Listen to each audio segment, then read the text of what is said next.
تأخذوا سنة ولا نوم لا إله إلا الله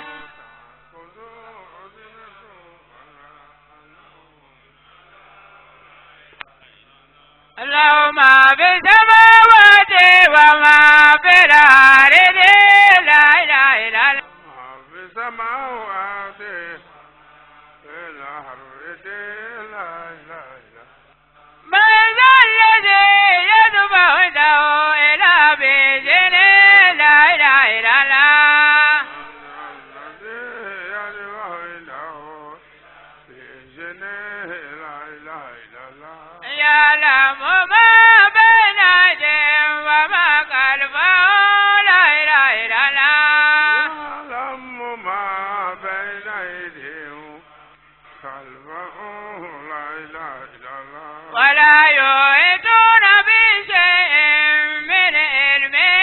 لا إله إلا الله يحيطون بشيء من علمه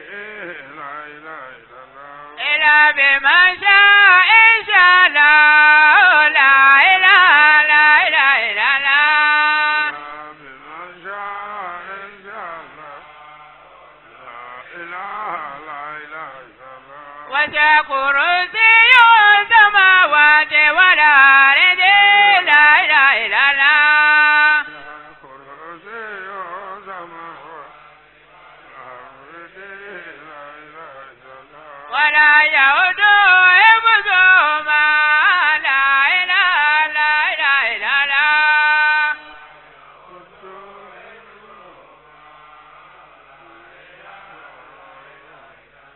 وهو العلي العظيم لا إله إلا الله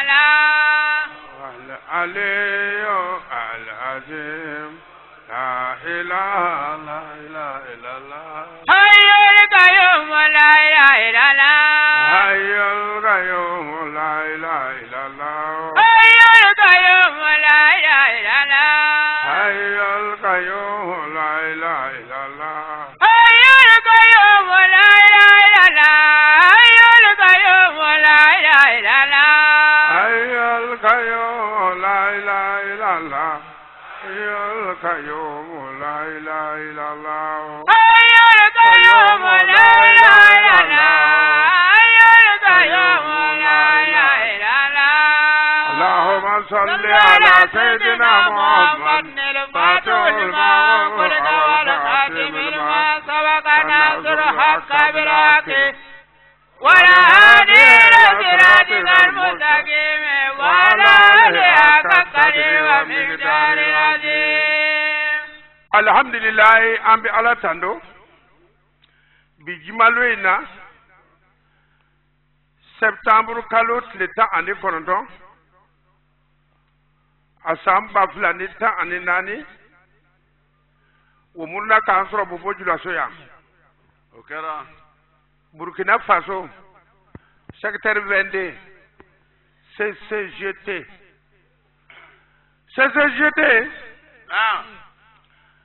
comité culturel de la génération des trois testaments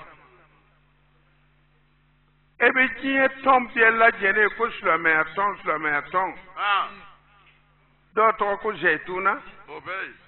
dɔɔtɔ ko ɲɔgɔmɛ kunkoro dɔɔtɔ ko nisaaw rasul a bɛɛ manamanakan CCGT le ka kɔrɔ a bɛɛ ye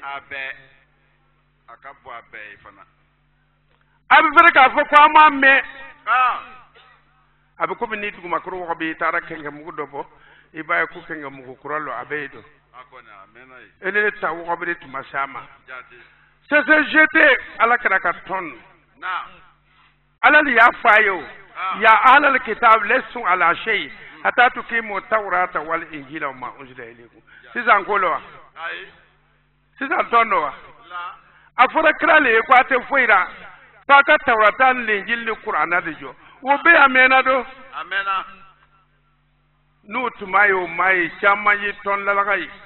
ko salamu Yahya salamu Musa biyɛ lajɛlen a bɛɛ kalon kuma nin tɔn ye ne tɔgɔ bɛ kurana kɔnɔ a y'a faamu wa alhamdulillah an bala tando an kuma na sumukan ka kuma sumukan ka kuma sumukan sumuka she durna bina bo mba fora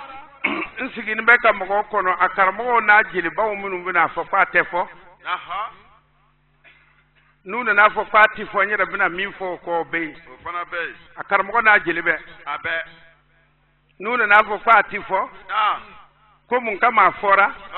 ka kan were fo min fana bin fo no mie parce que min be ko kashia koju ala ka kuma ti ba ala dun ka kuma do ti ban la wa ti sa koro few kuma in bi fora ala ka kuma kan wono ni mi ya so so yere daire in der te kele ra koy ay ibora dugme bi samfele ibi so so kera fo yoro le ra akonde min bina ke daire biski ko atike ko fe fana de la abike ki cinjalen tole iya ngalo triya minu nyana abichi dara ulu balo ko ti mi fo ko amanya abete ura balmaun John beka ka sumui juguya John mankan ka sumu yereke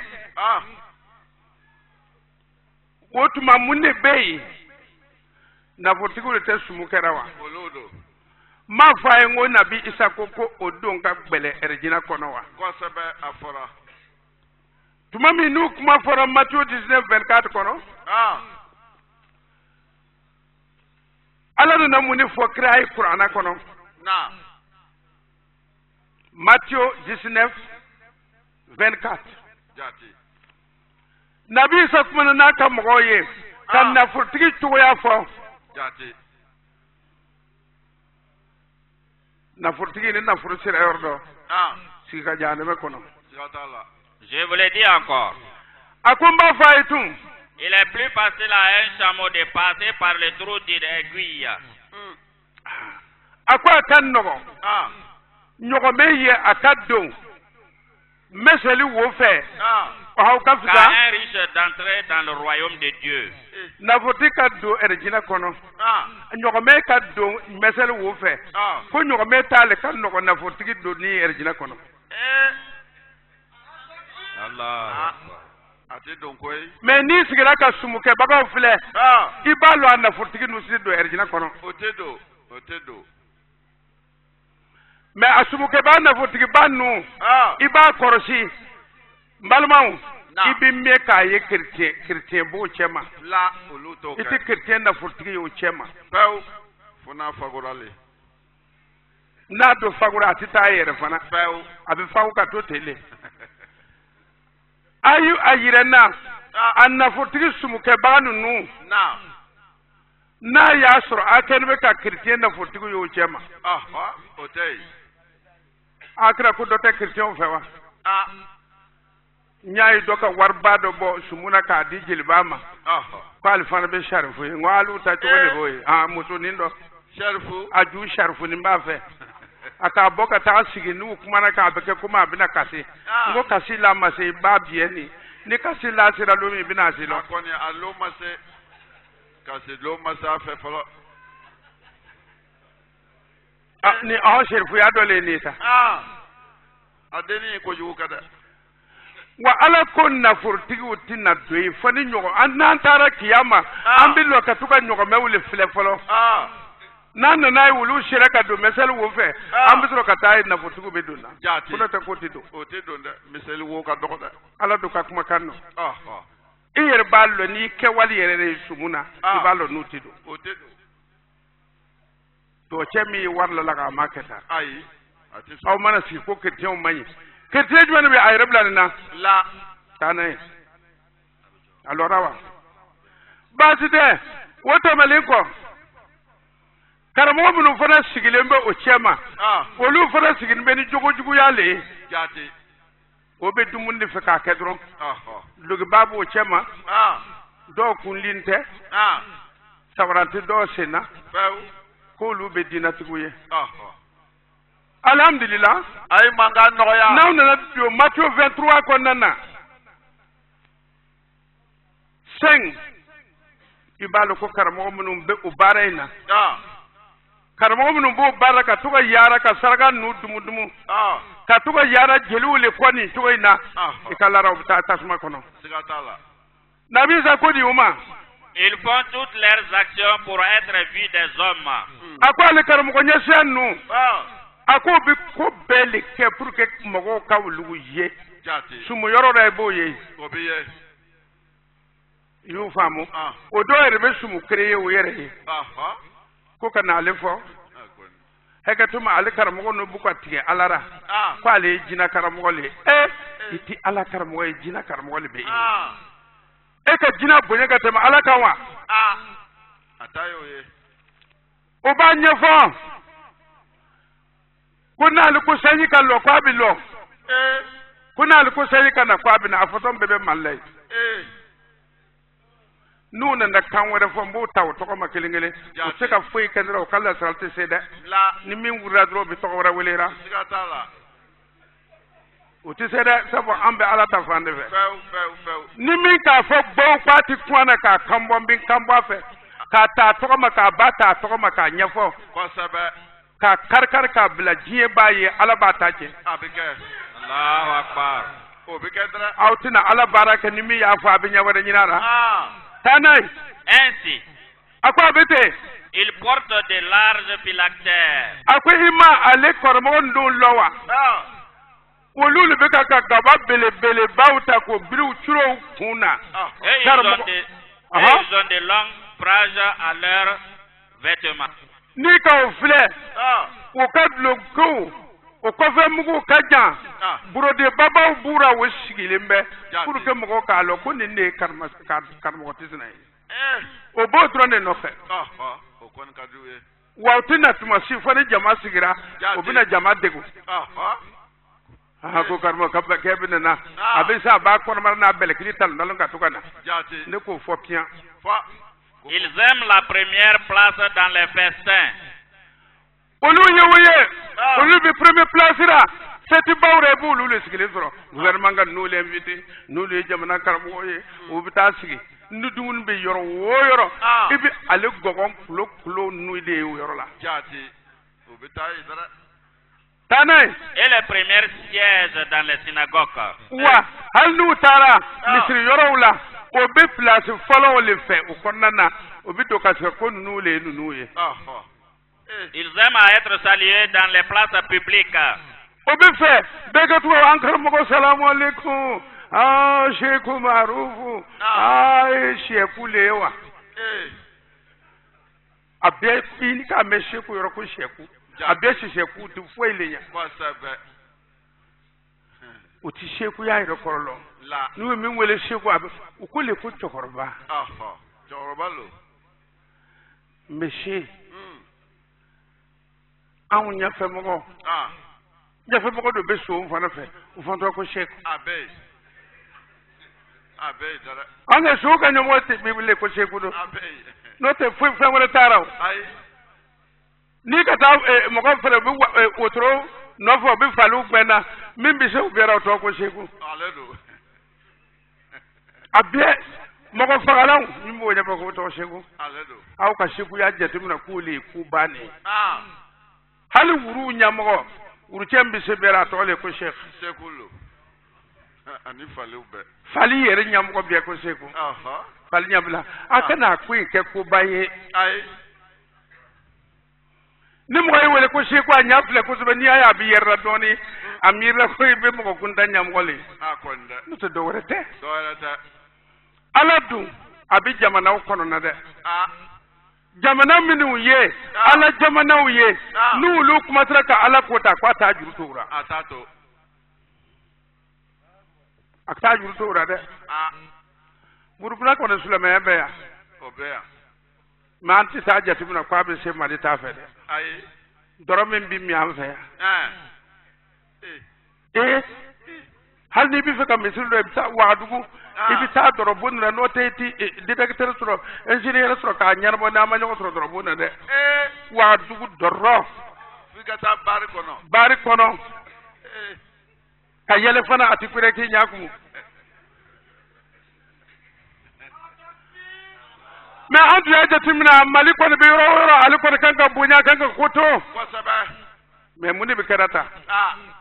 sumu bi bɔra ka to ka na an ɲɛ b'ara a bɛ na n'a ye dɔɔni a bɛ na n'a ye mais a bɛ na fanga sɔrɔ cogo min a bɛ na gɛlɛya sanko an mɔsi nafolotigiw tɛ wari di mɔgɔ ma dɛ hali n'an y'i ye an ka fɔtɔma cɛŋɛ tɛmɛ mun kɛra yen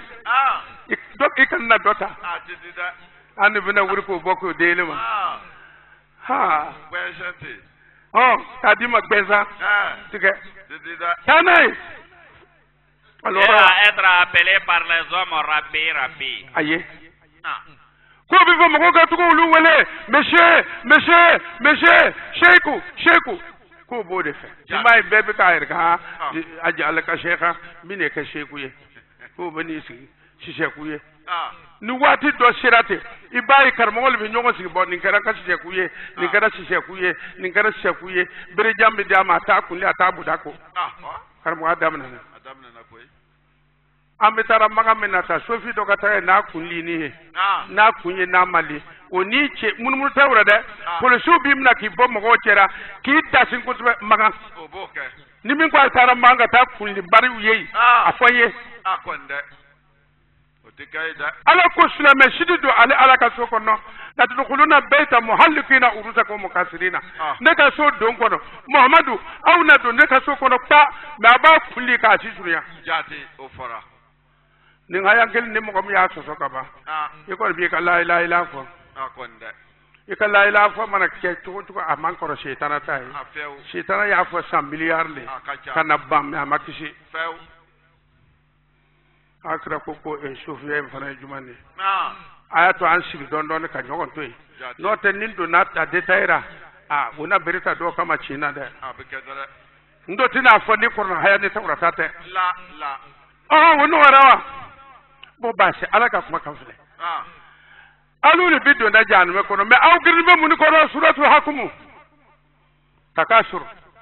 ala hakum takasuru ako karamo ana jelimun ko abi sulamawiye ako chaya nyugo le ya awu sogola be be ba ka fo ne le dugu jirba bai ne le dugu ka jirbai waro bi diama ala to ka fo korna konnana ako shitana bi jigi mo gominu ka ko jeliulo o sawne be korna kon nya haya ndaw ma ka ja alamatu da nanzalu shayatin ko jeliulo e mai na kuma na futike ka laga to ni limani ataraw ati serika nyaw no te alni jelna na kana sampere kulene kan neti yerero halni bi fendima e dunaya wa flamna mo ganga dunam fana wala ko so nota jeli ko so tere ndeka jeli aka boy tay ne ne ala le bar ne maka ke so yer wa ite yere te qur'ana kono ala yaw ni ngal ala hakum takasur ako sheya nyugoya ndeka vilaw kacha ndeka vilaw kaja ndeka don kacha ndeka mabul kacha ako wole aw sugula karamogo ako wole aw sugula note famin diraw ma wole qur'ana kosobe tanay hatta zurtumul maqabira abu rate ntaka cheya ni tai ntaka cheya ni tai ntaka cheya ni tai ko awere tara kaburu ya juru akara baraide atara kaburu yewo ya utaka takala kaburu kono karmo kay shiti anaman denya aw kana awere ka shibawiye na furumin ba fete na ya taka fil aw to tara abba to tara odai angar wo bi warta ka fle iti korna kan yara la abitalon dalon da kana aw soroya la do na mimbur abika utayi ni sungurba yo wal soro ka karamo so fa sungurba wardu mo to sungurba to tara ni so na so fa so warlo no te so to tara abini biere mo ba ko garbu warlo ba warte wulu fe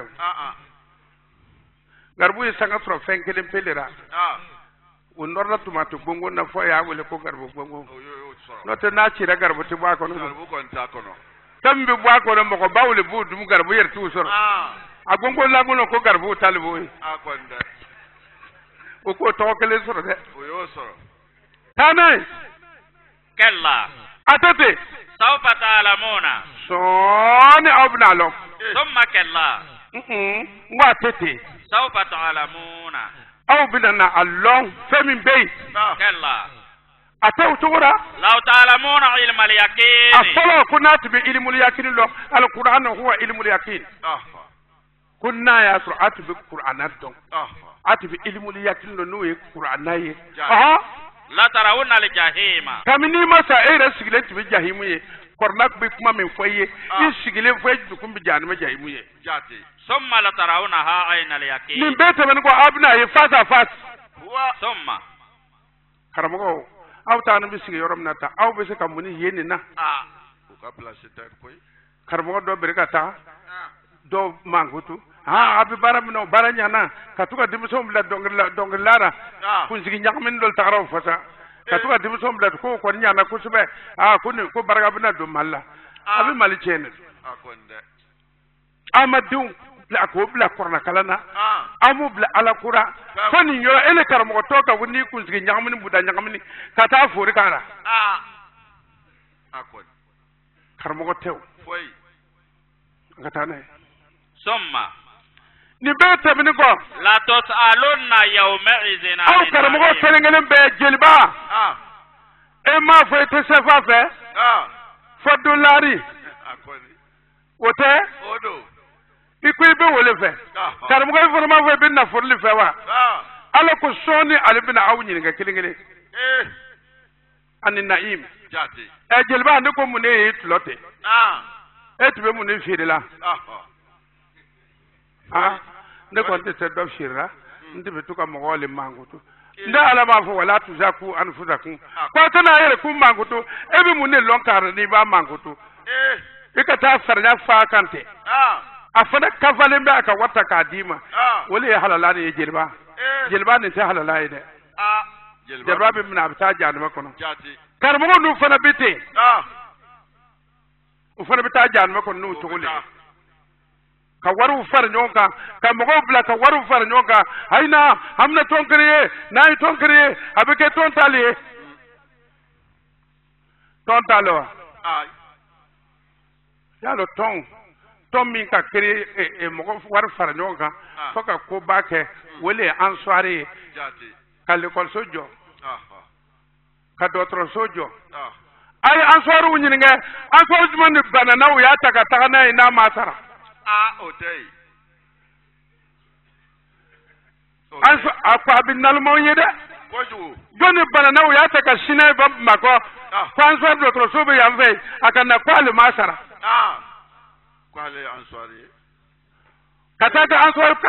kai yira ka mna ka la ka frake abemi ai kada nu nen nata ona fo bina ngalondo la laga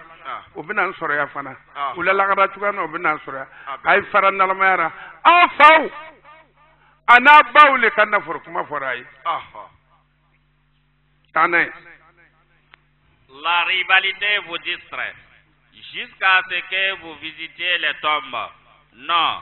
vous saurez bientôt. Encore une fois, vous saurez bientôt. Non, si seulement vous le saviez de sciences certaines, vous verrez sûrement la fournaise. Vous la verrez avec l'œil de la certitude. Puis ce jour-là, vous serez interrogé sur vos plaisirs passés. Sourate la rivalité, 102e chapitre, verset 1 à la fin. Karmo mana wuri ni mi ma mobile suro kwal ka karmo ya ma dafa mo ko forba ko mobile ta ko a karmo ya ma dafa mobile ko ne karmo ya tesraka swapla na mu tanga fle ala da fami di karmo ma o banna wura o tara ka ta nyanga mi jelu fe ka tuka sumuke ko karmo ko abora ta mana kana ko kana sumuka fe jiri babe ta na ka muso ka ta sigi atara ta mana ay war min usoro to ko tifo war ba fa woli be fo ma tara ngalu min tige ka be mago ka maw faga ka mo détourner ko ka warum no jelba te kuma ka walla jelba fara be ta jan me ko ka farkar mo en kai aha jeliu ati faran na kata selwa agonde ati faran na kata ka jagu kewa abu ka ayir ka ko abu muruye ka farkar mo kai ko ka fendo nyini kan da ko na ka ta mo no ibi da wusu ka se mo me bo long tanai awa man kana mayitan ale karamo nyini nge mali karamo ndi burkina karamo mali karamo awle bi nyini nge foloke ale ma fo 90% musulman wa o côté adobedi Sulema lon be fanjuma na kateme fanjuma nga malite wole dumbe chienate jati ukatike kamiri don eska tumbeta wa atuti tamfeu imana doye karmo balo ikajine ka tanya fe ko korlen ko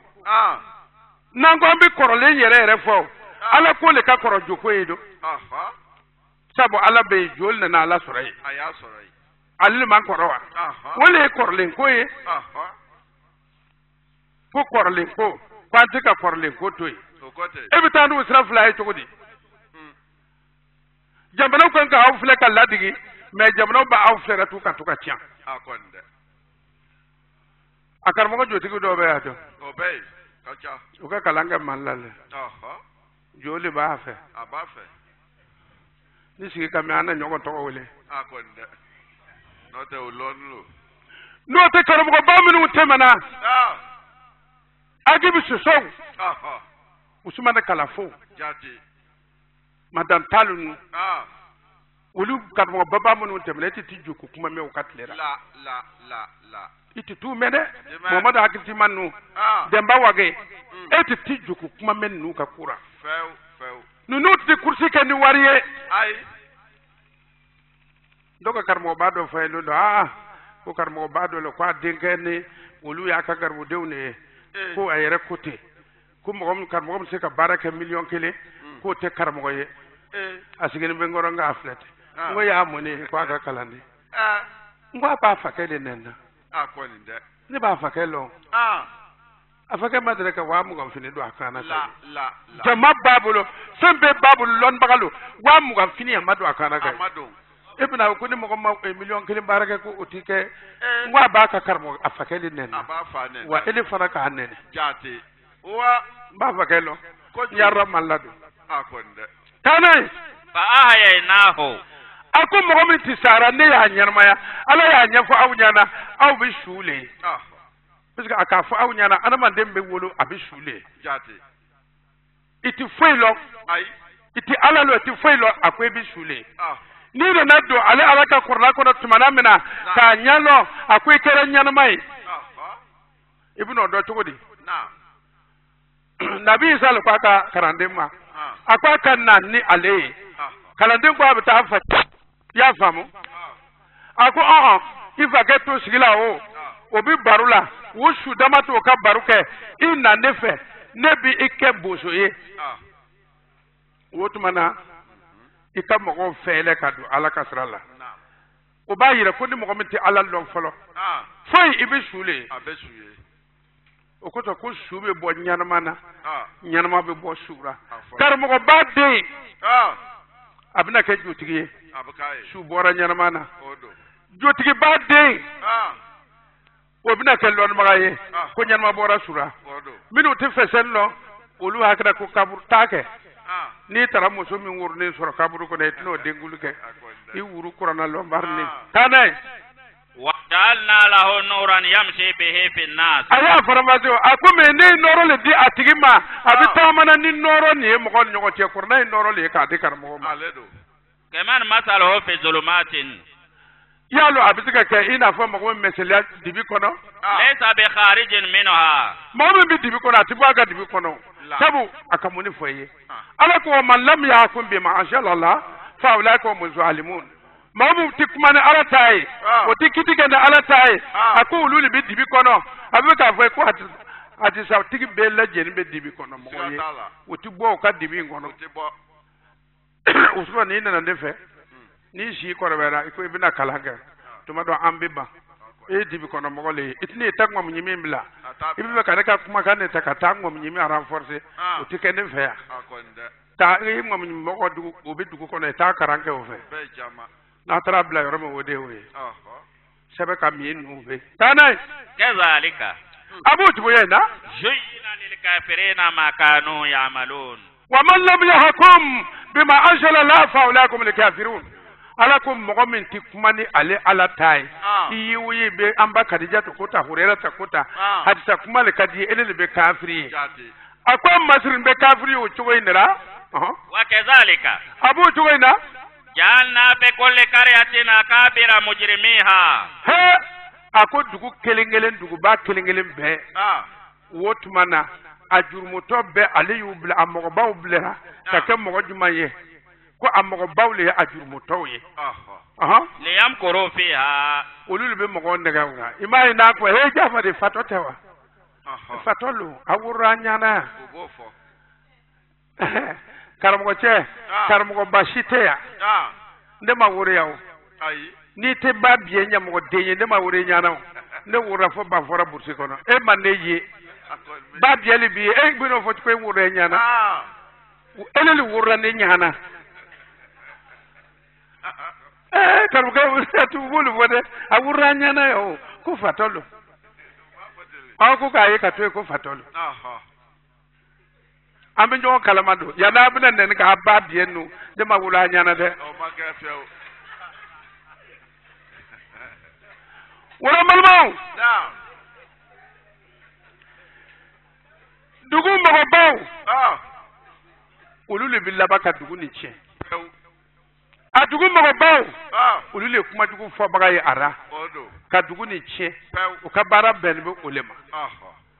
ya famo ni ko be kuma kwa wura ulu nyana alhamdulillah dugu mi ya mamme dugu mi tokorba udara kwa wura anyana antara wahabu kana sisa dai mahmudu karantaw ka wahabu ka hiji ke hiji ko na fenge be ba sambi saba misir ballo ne be guzima be kare qur'anai kata se asayama halibi akabru be misir kon ni tara o tikbe ko kana photo tare e ka appareil bina jeni farfala ko tawe de sisan kolo ikuna dia ka jena kana do nyana de woni bina jeni dai mahmudu karanta alele dugu to kala ko wahabu ko ala ya duma ka chika to ko bora pew ka wele ko wahabu histoire be amana kuma kan ay wakati ke misrin be misri chama be marmana nata aka koro yede misri chambe marmana kwa koro yi manyile ni ka koro yele aw tamana amma a tokorba nu nyogo yede a tokorba na dimisen na dugutigi na jamatigi limamu u be bora ka ansigi kwam ka boka sigi kan kono kwam na korna de nyam o kera jati o yo kedara ka soro ne ta to do hi wabu kon be yorumna wabu ka faride ngo utma na ka farin bina taka akonde akanga kete na ka fari sabu mo ko farmande mo ko juguman tekele a tekele mo min ta jugu se ka fari asoro che tigile ka fari no te mo ko jugu beido obey ko kwa ukala ko te lungu cho ne te tara lungu yoro mita tawu jatinde kelele bi tara foyuye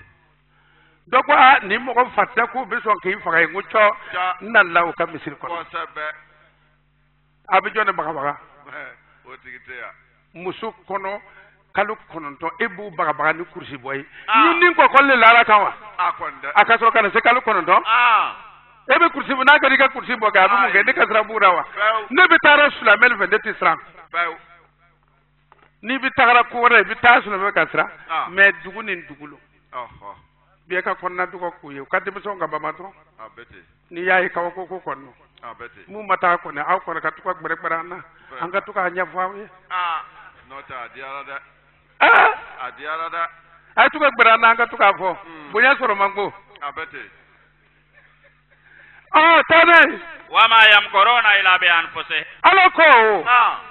aku karamo ni timo sindaga bu yere kun daga jati وما يشعرون maybe yere kun daga na ko me aw masome ba yere kun daga karamo aw ma ko sara de nga karamo muni be karamo che suratul haji kono hayambi duru ni kele muni be karamo che muni karamo no che ni ay galay mamudu ko fo amane fen wala jende celui qui était mort que nous avons ressuscité et à qui nous avons remis une lumière pour se diriger au milieu des hommes. Est-il semblable à celui qui est dans les ténèbres, d'où il ne sortira pas? Ainsi, les actions des incrédules sont revêtues d'apparence belle et trompeuse. Ainsi, nous avons placé dans chaque cité ces grands pécheurs pour qu'ils tendent des pièges. Mais ils ne tendent de pièges qu'à eux-mêmes et ils n'en ont pas conscience. Sourate les troupeaux, 6e chapitre, verset 123. Merci. 122. Hajj. Suratul Hajj ayam bidur ni kele. Mune karamo che. Mune karamo halaki. Ni karamo kay sirabla, dugu deme be sirabla. Note mbi dugu mi kuma fara wahabu hadbi akoba chura. Abeda. Ni ta mo sikini be groupe be nyokondo. Kuma bidinu nulu makasrokata anu numa. Kuma bidinu nulu makasrokata anu numa. Kuma bidi abidi telefokata anu nyagamin tara de. Ai. Ni ya nyagamin fona utajuru tuere de. Amma le ra karba utara bi weli jbalum fe. Utini fanga ibina nyabo sa yafe. Ni anaman de ni I ka koju ke nu yi wele ka tigi lebu ka la kene kan ka tien gbelen foye ka ban sa ya tunga fisa de mais ni libana iba ni mo ko ayya fa man tanyu ke tun o fana bunya do yi nga ni ko ti son ay o ma foye gbazangu ya foye ni alale alabi ko ngoron tigi ikuna wa ma arsalna min qablika min rasulin ala ko Mamadu akone ma faice ka ko enya chiduna wala nabiyin nabi mamma ce ka ko enya illa iza tamanna akunga na annatara alqa shaytanu fi umniyatihi akan natani shaytana be doara karamo ke na korna le dire ma ko be nabi nyimaye korna le dire ma ko be chideye ele taran nata warata ebo nata le fe ka teme korna ka bunya kan ora ikuma to billaban kana fendi faminte alatai yakra kuneli ufo ko ibina bunya sura wolera anu fautu beta anu nutu beta anu nutu beta anu ye mo mfeso mo le ko nyafo ko chaya kata mo to be fago etika bunya feidi woluguma ka fenfa ne sukura sufe ne ya ye meleka ne nakada sigi ne nunka ko ne be mo nyimai ina fa nu ka karamo ali yiwuye wuluka mo nyimai le be fo an ne bi war ben ka di ema an ne bi shiman san ka di ema an ne lo ni bi an ne keski ke sharfuye an ki ke hedara ki ke fembi la jene nga ebi sukotu ki yere li yere jina ko tu anugu ti yeyi ya yere kan ninja tuwe no de agraw mo mi hina mo da abi mo son abi ko nyuman ke wali ga ke erjina de yi wa an ba kere mi ele bi ke erjina de an tike doyi aw konde mo to shiko bi ke leli yeyi anugu te wo ye wotu ma ko nyuman ke ngalo ne wa no te normal etika nga bon shiko da ka wo ye erjina na nga o eleli bu ye tu ani be dumuni ke fembie nga edele ka erjina kuma le fo an tati fo feo aya yoro korside mogo ni bi tama bame ka hakili soro abete mo chete ka dugo kanye an ko baraka nyini ko baraka ka do anna fa ka dugo kanye an ko baraka nyini ko baraka ka do anna olu bien sara tu enna tu ko be dugo kanye muni be do anna sisa donc imo chew ka dugo mi ga mamina akonda no ta am fana sira baraka soro ide jati ele ma wura nyana yawa am fana sira ka dugo kay sisa e kan ka nan wuli fa atu kay atu ben ka fa ken mais o tikera toujours andu wuli be ka tuko alu bina dugo kay eddi mi zambila ko ro ra kweli bi yara ko ka dugo ke mo ko sabe abete e fatima te be ka dugo ke hali bilele bi yar to ko bi dugo wore karayi ika kan nal ne fate te mena atika dugo kay afana ka dugo kay atika telewa nga eni na to ay wuri mina dugo ka ibla ko e ko barga ni tuma nyuma ko soro katema an ko edu no ko manding bering bering mi ne ma fo barga ni te cede ne ka karmo ke dembe na ya na bora jende kana mbi min kay mo ba kalama na tu kuma bagate nga shadu bebe akalama me kuma bagate aba fone dugo kinyo mfa ka fendo fo ya mo fo yi ni ba lo nyama yinkala aboke mulai bole fone mulai trawore jati nga kana anna na hanani ku ngore me woro lara e batra mo blakoro ka boy to me ne be sora to me ne bina borla ndi to ko ba to ku o tinya da wo boro denini atilla ya o bolo fagoni edwe do o sula boloni o sula boroni te jenwe noto mo bi karmo ke dembonye i karmo ke kusun ka lado den fana ke kolombaye ne fa le nunu karam vraiment wo sonna mfa ka kuma kama mfana kan ka son ka kuma kama wo to abutu ke ifa ka kuma fo ifa atubeta bama ka kete bama nga allo ke awali ka yin ka akhiru ye anu bita ru mazza o tenye ne to ko to bitan kumble el buru ce juguni bora ali nu forma bara for ke borul atillaya atika ni ku imbira ke mi ga kawai akonda tane fayansaku Allahu ma yulqi shaytan wotu bana shitare min to karamo ce dara nu kira ka hadisawe nu kira ka baruye nu kira ka ninni ko ala botu se ka boy imai bo no re robie sandama nimbi ko maliyan o chama tana to ka ta misir la de ai kaburu koni sobe ko tede ba akarati minun ko u fake korba sudo ta yorlo abien ni misara akonda fate firi tuma sera we musera le kon bien ni misara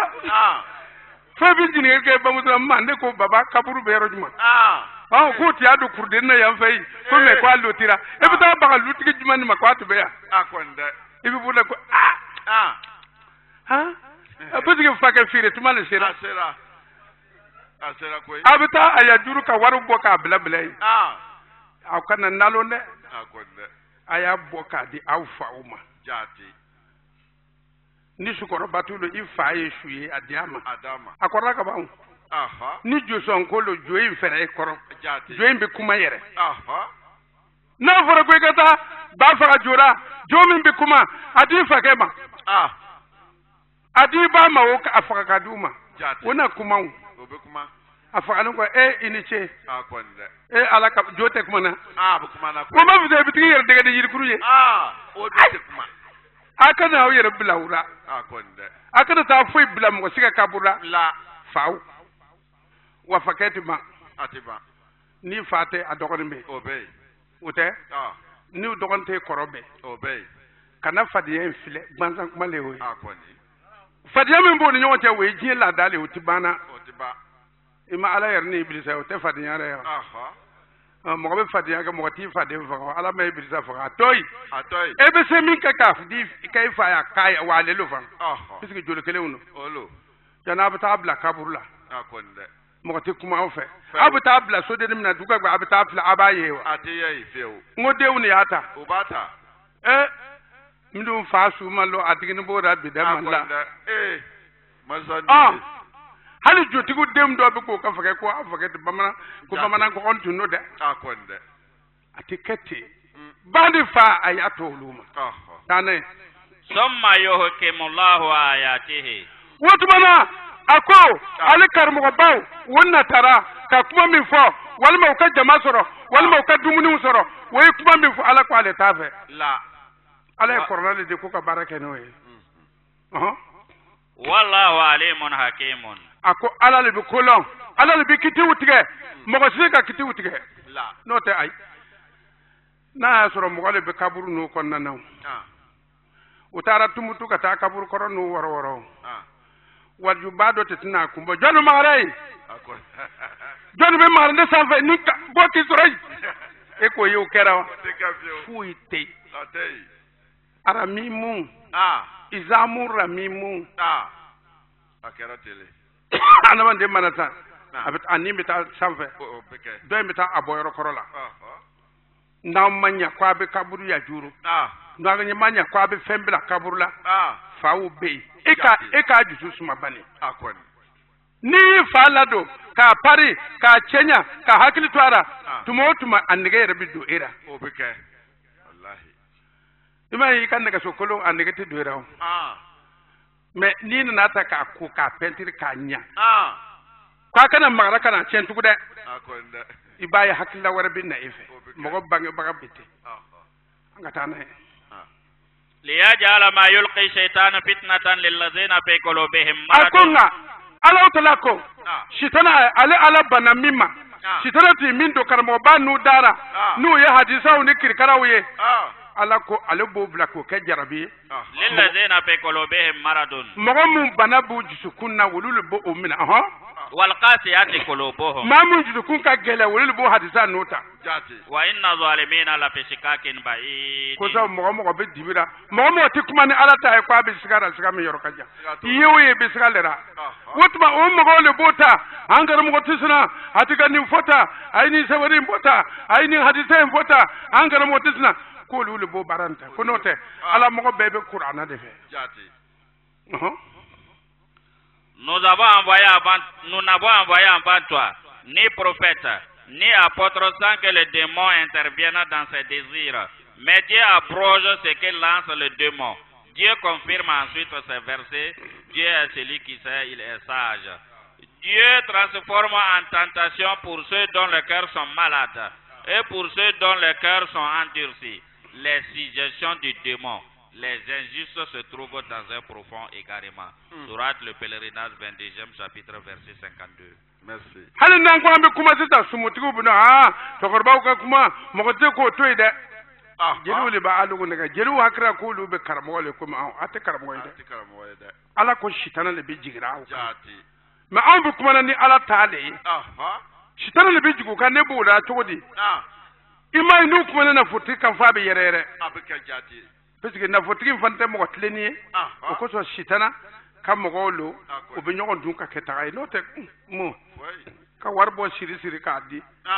ibita so ado balmam be ka wa kemere gbanda nyini amadama atasoro ko wate sina do beta asumuna angata nay oko ala kare dongir la bagaye on la kana do also hakatu konnana hayam bi sabaka tabla hayam bi duru nifla suratul hakka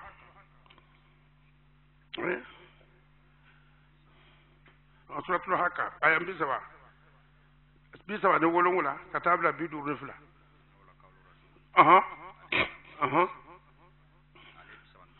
abo tana إنه لقول رسول كريم wotuma magole ko ala kare tibe dongirla a falfala dongirla ba munun tibe de kare ka korna ka anaka kelma ko kare re dongirla ba le mu jilu nu manyo hakra ko kare dongirla ba le ala ko tanai وما هو بقول شاعر siga kai korenka وما هو بقول شاعر akon muhammadu ka korna kam min ba dara ako dongirla baga kuma kan te de jelu aya famu ayu ya ba ko karmo ni jelu be bade jona be bade ai kalentara jona abe bade ai daw o tsaka nu ya fa dimika bon ko jugo awu mo dimida kwanu ambe bakele tanai قليلا ما تؤمنون aku wallahi ko kan limani aka dogo no tan muhammad ka qur'ana te dongri de la dongri muhammad te dongri la bagaye amma dongri nyallo akana foka ka qur'ana dongri muhammad tu la ilaha illallah atu wole fo aka kuma ti wole wi wole me wa be do ere be to ka magati ko dongri ko dongri ko amilalo ko dongri lo ele wahbiya dongeri cogo juman ne la ta shilifu do e ka debarder do e ka ta sere ni kira yere ye wura e convaincira tane wala be qawli kahinin ako lagbarka baka kuma te Muhammad man lagbarka la qalilan ma tadhakkaruna pisike lagbarka bagaw nulu fana be lagbarka o fana be to ka donkere la o ka jatimna ko ala kraye wu dole ala ko lagbarka baka kuma te ni de ay yalo do be ko jingulu jinatigu yi ko jinayi wulu boko be ne ko ke kala yor la ke do ya ke ko yo muso furu tuma muso ko be boka be to kono mo ko mana ko shekbe saragai ko shekbe ka saragai ko bisu ne ko kana da muso sikoro o ya sur ale ta gba ablara abitu ka nifo ko bisu ne ko kana da muso sikoro annata karbo kefe ko jinaw be to ale muso be ko menu ba be abibin ka sur ayi gba abla min be gbara togorba ko ama ko jinaw le ba ko ko mo ma fo ya ko mo ko jinaw le ba ko ebi fa ka fraka ko mina fradima kwa ga ta gbe sangana kwa bi na mi nasira ka dama togorba hakirman tino da kana gbe ne ke nasita sa ka karate ka bla ka ja ka turumara ka magaya akoni awura ko jinaw ya boka be ebi do na so kono ebi datugo pisiki jina no be kuma na ale yera lera ita de bugo da e ka me wande e ka bugo fa ga atika de abeke jina wole e ka chao ma fo nyen o fara unya na amfana tara baba ya fo antara bora ka be kana da na ibi kana da ne mo so ibi si se gwe ka saraka cheka amna ka dunya so kono karmoke jina borara ayalla maga be kulo we aku edete be jina de bugor ajabugo na nyakete ta yor be bugora ole kai anna badara ko jina utara ko du tun na ya tugu ayabla ka tawlon anu isangal ni ko kay jina ma de bentu fi amake jina ma do lui na cheta do e koy foi ma boga be nanga ni batarial ya binte mago agra ko Muhammad ka korna yo ye dogo ko no ko e donge la bagaw trobu la bagaw ko wulule ta fengelo ala ko tede tanay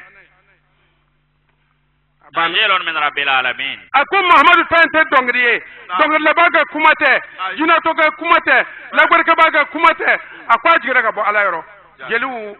korona jira ka bo ala yoro an aw kan nga kanni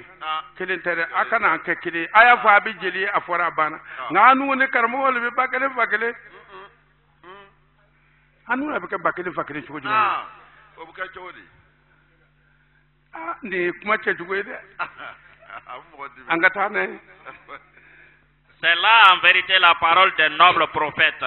Ce n'est pas la parole d'un poète. Votre foi est hésitante.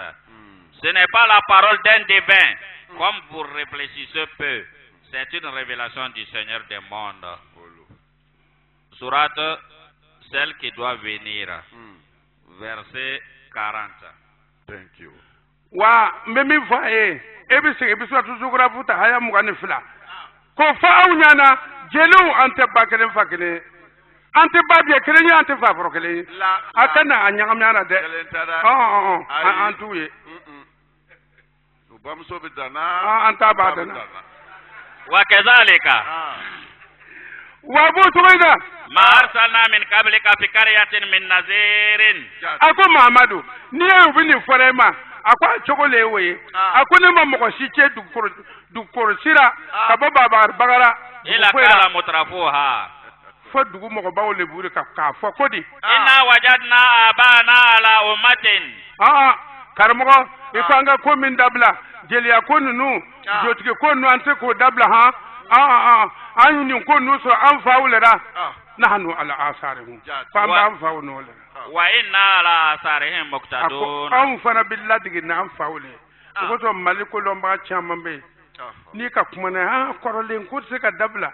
obinin haye ni forati jati Sulamaya dumbe yoro bina de ka Afrika chawo yoro lera a ka Afri mo wole be kuma na Sulamaya yere le tin fo na Sulamaya kele me mbaraka kuma a ka Afri mo ko bin fo ko tin ko ka dabla aka laura ni ka ji ni may yoro ji nogalen be yini no te ji nogalen ti boti ga kulna mo ti son ko mi e mamma na bonyaye ima ka Sulamaya me kafiri min be magambe atidu goroshira American ko bo islamisi ukre arbi seydu di milliard joli de American ma ko ka taw bo ko delo ka boya afle islamisi kerew ngolo mina fara ko ka ta ko woro bugo ngo kana tumbe kasira tumbe kasira u fari kele yo ko fari kele ambe tama tuwe kele ko be ta kana ko woro le bugo bi ko ni tise ka nyade ini ko islamisi joni be boara hali ni bi sujudu be ki boda ikundu e bodinga kono ibe Sulamaya bara lera jati ko be ta islamisi ukre mangane ko milliard chamendi jini mami boyoro mi ji nogole mi boy ni ala ko ka boyoro mi na de ala ko ta be bora yoro le ko sebe magan wuro wawle beni ni me tieno ala ko innal muluka idha dakalu qaryatan afsaduha wa odo ako urwanu ni urwa do na yororo ko bache ni magan mataw be magan chena bi ati bar ne da korna halal ne afo ko sebe ako bi chena gata me min fa Sulamaya be ka hakri sig be ke ka dugo ke Sulamaya don tuma le sira Sulamaya tanale bore ido ni tegenya kelen guda mu kara ko Sulamaya lo ide mu bo ka nyinga ko mu ne kara ko Sulamaya tawa de un ta londo olu be ta nyine ko mu ne Sulamaya ko ko elbe ko mu ne bera iso mo ide ni mo de be ke Sulamaya ni utubalo ka to be Sulamaya le kunu na katata America wo mu ve asom to ba betro abekara Sulamaya bo oli bo kono ko bi na islam isi okara abeka sigi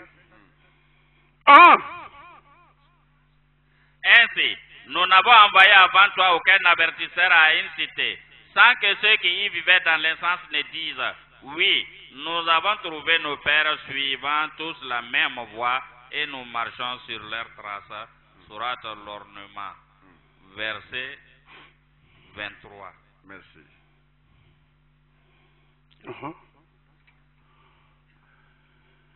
Otman balmaou ala utra ka kuma kan neta ko kira e femi krato yede ala ere kira ke femi ala e wole foti krate dongri la bagaye